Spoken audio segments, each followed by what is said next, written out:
God, can you believe they put that in writing? 900 pages of it. Project 2025, a plan to return America to a dark past. Just look at his Project 2025 agenda, which I keep saying, I can't believe they put that in writing. Project 2025 will destroy America. Look it up. 프로젝트 2025는 미국의 유력 보수 싱크탱크인 헤리티지 재단이 작년 4월 내놓은 차기 정부 정책 재연집입니다. 헤리티지 재단에 따르면 일반적인 재연집이 아닌 100개 이상의 보수 단체가 함께 참여해 2,200만 달러를 쏟아부어 만든 결과물인데요. 분량만 922쪽에 달합니다. 그야말로 공들여 만든 자료인데 내용이 알려지자 민주당을 중심으로 거센 반발을 불러왔습니다. 충격적이기까지 한 내용이 다수 담겨있기 때문인데요. 더욱이 헤리티지 재단 회장이 방송 인터뷰에서 이런 말을 하면서 여론은 더욱 들끓었습니다.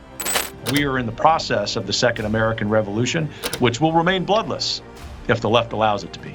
유혈 사태를 염두에 둔 듯한 이 발언으로 비판이 거세지자 트럼프 전 대통령은 나는 모르는 내용이다. 일부는 우스꽝스럽고 끔찍하다며 거리두기에 나섰는데요.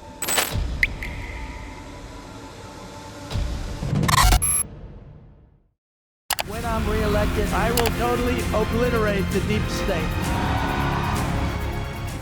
트럼프 전 대통령은 국가를 좌지우지하는 공무원들의 비밀 이익 집단인 딥스테이트가 나라를 망치고 있다는 음모론을 펴왔는데요. 이러한 행정국가를 없애겠다는 게 프로젝트 2025의 1차 목표입니다. 이를 위해 법에 의해 고용이 보장된 연방정부 일반직 공무원 수만 명을 대통령이 마음대로 해고할 수 있는 정무직으로 바꾸도록 제안합니다. 바로 스케줄 F의 부활인데요. 스케줄 F는 트럼프 전 대통령이 임기 막바지인 2020년 발령한 행정명령입니다. 연방공무원 220만 명 중 정책 입안과 집행을 담당하는 공무원들을 해고가 쉬운 정무직으로 전환하는 내용이었는데 신분 보장이 사라지면 맹목적인 충성 경쟁이 빚어질 것이라는 우려가 제기되면서 바이든 대통령이 취임 직후 폐기한 바 있습니다. 그러나 프로젝트 2025는 스케줄 F를 재발동해 불성실한 인력을 거침없이 잘라 검증된 보수주의자들로 정부를 채우고 법무부와 FBI 등 연방정부 주요 기관을 대통령의 직접 통제하에 두겠다는 계획입니다. 이들 기관이 바이든 행정부에서 정치에 개입했다는 게 주된 이유인데요. 부패한 관료들이 제 역할을 못하니 국민이 뽑은 대통령에게 강력한 권한을 줘 직접 정책을 결정하고 시행하게 하겠다는 건데 프로젝트 담당자들은 한층 더 호전적인 표현도 서슴지 않습니다. But what we're doing is systematically preparing to march into office and bring a new army of aligned, trained, and essentially weaponized conservatives ready to do battle against the deep state.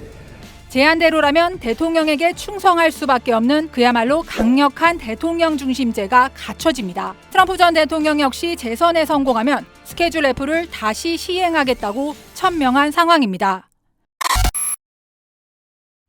경제 분야에서 가장 충격적인 내용은 미국의 중앙은행격인 연방준비제도의 폐지입니다. 연준은 기준금리 조정 등 통화정책을 관리하고 금융시장을 규제하는 역할을 하는데 정치적으로 가장 독립된 기관이라는 평가를 받는 만큼 미 의회는 물론 대통령과도 종종 갈등을 빚어왔습니다. 프로젝트 2025는 연준이 정치적 압력에 빌려 오히려 인플레이션과 경기 침체를 유발한다며 아예 없애는 방안을 검토해야 한다고 제언합니다.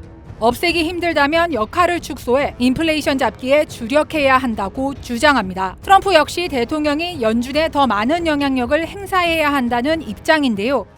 And I think I have a better instinct than in many cases people that would be on the Federal Reserve or the chairman. 연준 폐지 혹은 축소는 입법이 필요한 사안인 만큼 의회 동의 없이는 실현되기 어려워 보이지만 트럼프가 당선되면 어떻게든 연준에 압력을 가할 것이라는 우려가 적지 않습니다. 프로젝트 2025는 보수주의를 전면에 내세운 만큼 주요 이슈에서 보수적인 입장을 보입니다. 대표적인 사안이 바로 낙태입니다. 전국적인 낙태 금지를 명시하지는 않았지만 먹는 임신 중 전략 미페프리스톤을 약국에서 제공하는 것을 금지하고 우편 배송도 막아야 한다는 게 주된 내용입니다. 미페프리스톤은 미국 식품의약국 FDA가 20여 년 전 허가한 초기 임신 중절 약으로 미국 내 낙태의 60% 이상에 사용되는 것으로 알려졌습니다. 프로젝트 2025는 더 나아가 FDA가 미페프리스톤 허가를 취소해야 한다고 주장합니다. 트럼프 전 대통령은 낙태권은 각 주가 알아서 할 사안이라며 조심스러운 입장이지만 2022년 연방대법원이 낙태 권리를 인정했던 로데 웨이드 판결을 49년 만에 폐기한 후 일부 주에서 낙태권을 제한하려는 움직임이 커지는 상황에서 민주당은 연방 차원의 낙태 금지로 확산될 수 있다고 경고합니다. 프로젝트 2025는 성인물에도 엄격한 입장인데요. 성적 일탈과 성착취를 막기 위해 성인물을 금지하고 성인물 제작자를 처벌하며 성인물 확산을 조장하는 기술 회사들도 폐쇄할 것을 제안합니다. 아울러 학교에서 인종 문제를 비판하는 교육을 하고 잘못된 성 역할을 알려왔다며 아예 교육부를 폐지해 주정부와 학부모의 선택권을 강화해야 한다고 주장합니다. 한국과 관련된 직접적인 이슈는 방위비 분담일 텐데요. 트럼프 전 대통령과 마찬가지로 프로젝트 2025 역시 한국을 비롯한 동맹국의 방위비 부담을 늘려야 한다고 주장합니다. 한국을 두고는 북한에 대한 재래식 방어를 주도하도록 해야 한다고 콕 집어 얘기했는데요. 주한미군 철수까지 거론하지는 않았지만 한국이 중요한 동맹국인 동시에 미국이 큰 폭의 무역 적자를 보는 나라 중 한 곳이라는 점을 명시한 점으로 미뤄 트럼프 당선 시 한국의 방위비 부담이 늘어나는 건 시간 문제로 보입니다.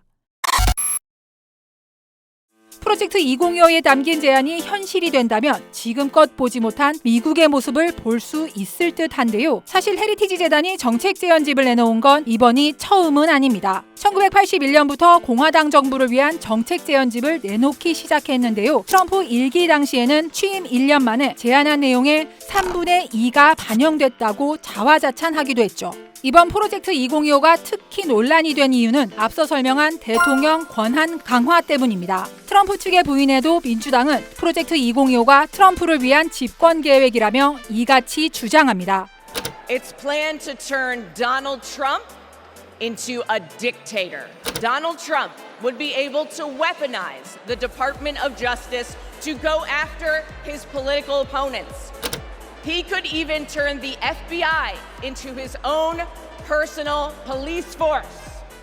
헤리티지 재단은 트럼프 전 대통령과는 관계없으며 정책 제안일 뿐이라고 일축했지만 주요 저자 37명 중 20명 이상이 트럼프 행정부에서 일했던 사람들이고 트럼프 전 대통령이 헤리티지 재단과 가까운 관계라는 점을 고려하면 트럼프가 재집권할 경우 말로 그치지 않고 실제로 추진될 가능성이 크다는 전망에 무게가 실립니다. 프로젝트 2025를 읽어보시면 보편적으로 좀 지나친 부분도 있지만 많은 부분 이건 트럼프 전 대통령이 하는 얘기랑 굉장히 결이 비슷한데 이런 부분도 많아요. 트럼프 전 대통령은 나중에 부인을 했지만 일을 하는 사람들은 어느 정도 캠프와 소통이 됐다. 이런 얘기도 이제 비공개적으로 하거든요. 실제로 트럼프 공약집에도 유사한 내용들이 적지 않은데요.